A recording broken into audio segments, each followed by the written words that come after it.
و مرکب بردو گونا است، اور مرکب دو قسم پر ہے، مفید و غیر مفید، مفید اور غیر مفید. ٹھیک ہے، اب مفید کی تعریف کر رہے ہیں. یہ سب ساری چیزیں آپ نے پڑھ رکھی ہیں. مفید آست کی چو قائل برآ سکوت کند سامع را خبر یا طلبی معلوم شود. کرے مفید وہ مرکب ہے کہ چو قائل برآ سکوت کند، کہ جب کہنے والا اپنی بات کہہ کر خاموش ہو جائے. چو قائل جب کہنے والا، برآ سکوت کند جب اس پر خاموش ہو جائے، یعنی اپنی بات کو کہہ کر خاموش ہو جائے. کہ سامع را خبر یا طلب معلوم شود، تو سننے والے کو کوئی خبر یا کوئی طلب معلوم ہو. مثال کے طور پر ہمارے سامنے کوئی صاحب کھڑے ہوئے ہیں، میں ان سے کوئی ایسی بات کہوں، اپنی بات کہہ کر میں خاموش ہو جاؤں. اب ہمارا جو مخاطب ہے، یعنی ہمارے سامنے جو شخص موجود ہے، اس کو ہماری بات سے یا تو کوئی خبر معلوم ہو، یعنی ہماری بات میں اس کو کوئی خبر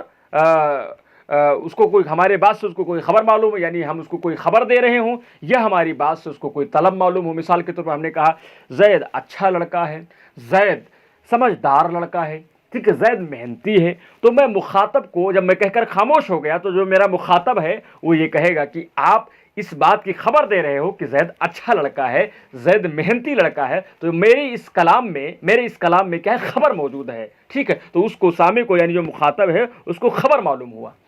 ٹھیک ہے، یا ہم کہیں اپنے مخاطب سے یہ کہیں کہ جاؤ تم نماز پڑھ لو، تم شراب نہ پیو، تم زکوٰۃ کی ادائیگی کرو، تم زنا سے دور رہو. تو میرے سامنے جو مخاطب موجود ہے، جب میں کہہ کر یہ بات خاموش ہو جاؤں گا، تو میرا مخاطب جو میرے سامنے ہے وہ یہ کہے گا کہ آپ مجھے حکم دے رہے ہو. تو ہمارے کلام سے اس نے حکم کو سمجھا، طلب کو سمجھا کہ آپ یہ کام نہ کرو، آپ وہ کام نہ کرو، آپ وہاں جاؤ، آپ یہاں نہ جاؤ. تو ہمارے کلام میں یعنی متکلم جب اپنی بات کہہ کر خاموش ہوگا، تو سامع کو یعنی سننے والے کو یا تو اس کے کلام سے خبر معلوم ہوگا یا کوئی طلب معلوم ہو. تو ایسی صورت میں اس کو مرکب مفید کہتے ہیں. ٹھیک ہے، مرکب مفید کہتے ہیں. اور اگر کوئی خبر یا طلب معلوم نہ ہو، ہم اپنی بات کہہ کر خاموش ہو جائیں، اور ہمارے سامنے جو مخاطب کھڑا ہو، کوئی بات ہمارے جو ہے کلام سے نہ تو اس کو کوئی خبر معلوم ہو رہی ہو اور نہ کوئی اس کو طلب معلوم ہو رہا ہو، تو فوراً وہ کہے گا کہ آپ کی بات مکمل نہیں ہوئی، آپ کی بات مفید نہیں ہوئی، فائدہ مند نہیں ہوئی، لہٰذا آپ کا جو کلام ہے یہ مرکب مفید نہیں بلکہ مرکب غیر مفید یعنی بے فائدہ مند ہے. وہی کہہ رہے ہیں کہ مفید وہ ہے کہ جب قائل یعنی کہنے والا اس پر خاموش ہو جائے، تو سننے والے کو کوئی خبر یا طلب معلوم ہو. وآرا جملہ گوین و کلام نیز، اور اس کو جملہ کہتے ہیں اور کلام بھی، یعنی مرکب مفید ہی کو جملہ کہتے ہیں اور کلام بھی کہتے ہیں. ٹھیک ہے، اگر آپ سے کوئی مرکب مفید کی تعریف کہے تو آپ یہی تعریف کریے کہ جب کہنے والا کہہ کر خاموش ہو جائے تو سننے والے کو کوئی خبر یا طلب معلوم ہو. جب آپ سے کوئی کہے جملہ کی تعریف کریے تب بھی آپ یہی تعریف کریے. جب کوئی آپ سے کلام کی تعریف کر دیجئے تب بھی آپ یہی تعریف کریے گا. آپ جملہ اور کلام سن کر آپ جو ہے دھوکے میں نہ آ جائیے گا کہ یہ الگ الگ ہیں، یہ ایک ہی چیز ہیں. کرے پس جملہ بر دو قسم است، پھر جملہ دو قسم پر ہے، خبریہ و انشائیہ. ٹھیک ہے، آج کے لیے اتنا کافی ہے. انشاءاللہ الرحمن کل جملہ خبریہ اور انشائیہ ہم انشاءاللہ تفصیل کے ساتھ پڑھیں گے. تب تک کے لیے دیجیے اجازت. کوئی بات سمجھ میں نہ آئے تو آپ اس کو سمجھیے. آج کے سبق میں بس ہم نے یہ پڑھا کہ جو ہے اس عربی زبان میں استعمال ہونے والے لفظ کی دو قسم ہیں، مفرد اور مرکب. مفرد وہ لفظ جو تنہا دلالت کرے، اس کی تین قسمیں، اسم فعل حرف. اور اس کے بعد یہ کہا مرکب کی تعریف کی، مرکب وہ ہے جو دو کلمہ یا اس سے زیادہ سے حاصل ہو. پھر اس کے بعد کیا کہا گیا کہ مرکب کی دو قسمیں، مرکب مفید اور مرکب غیر مفید. مرکب مفید جب کہنے والا کہہ کر خاموش ہو جائے تو سننے والے کو کوئی خبر یا طلب معلوم ہو، اور اس کو کلمہ کہتے ہیں، اس کو کلام بھی کہتے ہیں، اس کو جملہ بھی کہتے ہیں. پھر جملہ کی دو قسمیں، خبریہ اور انشائیہ. مرکب غیر مفید کی تعریف نومیر میں جو ہے الگ سے ذکر کیا گیا ہے. انشاءاللہ تعالی اس کو ہم کل انشاءاللہ تعالی بیان کریں گے. ٹھیک ہے، السلام علیکم ورحمۃ اللہ وبرکاتہ.